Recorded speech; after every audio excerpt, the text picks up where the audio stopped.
So there's a piece I've thought about doing, but it never seems to coalesce out of the mush in the back of my mind. So I'm just going to kind of go with what I have for now, and we'll see if that spurs further ideas. I wish we had a God for this. But not with the city, not with the city. What I want is a God of the snowy field. Have you been out there? Out away from the cities where it's just the snow and the cold. And you can't see really far because of the snow, but you get the feeling that it's there, that it's out there. I wonder what a God like that would be like. So I grew up in the desert, and I don't know if you've realized this, but desert gods tend to be very focused on the sky. They tend to be focused on something big, watching you from up above, from judging you, looming over you.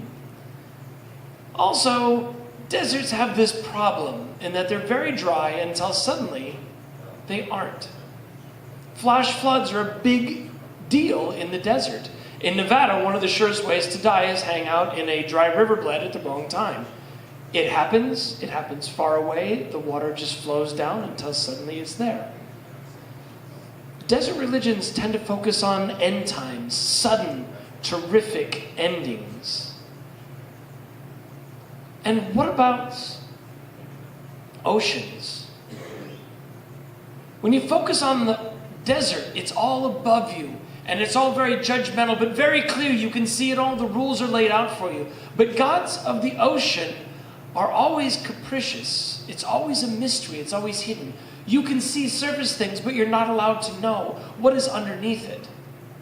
Gods of the ocean are kind of vague, and maybe just as judgmental as the ones in the sky, but at least they don't let you know it. Gods from caves are really focused on the concept of eggs. That you are inside of an egg, and that there is so much more on the outside. That you are in this cave because you are in a state of preparation. You are an embryo, you are a yolk, and you will bust out of this egg and go forth. But just as weirdly, if you go to the top of mountains where you can see everything, it becomes very focused on just you. If you're inside a cave and everything is very compressed, you're focused on everything else. But when you go to the top of a mountain and you can see everything, well, then you just focus on you. Doesn't that seem a little strange? Where do you find gurus to tell you about your inner soul journey? On the top of mountains. It seems almost as if we're keen on being contrary. Like, now that I'm all inside, warm and safe in the cave, I'm going to think about everything that isn't here.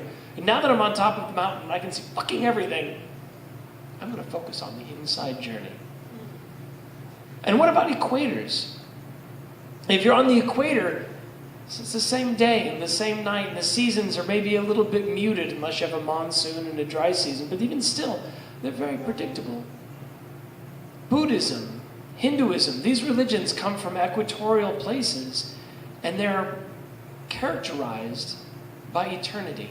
The same thing happening over and over and over and over, just like the rhythms of their natural cycle. And when you move up north to the Norse gods, you start finding violent changes. There were these gods and we cast them down, and new gods came up and they were kind of cast down, but actually then they started interbreeding with the first gods that didn't quite die, and then Ragnarok. But what do we have? I don't know what the spiritual beliefs of the Inuit are, beyond animism, but what if they built their own gods? What would a god of the Minnesotan plains be like?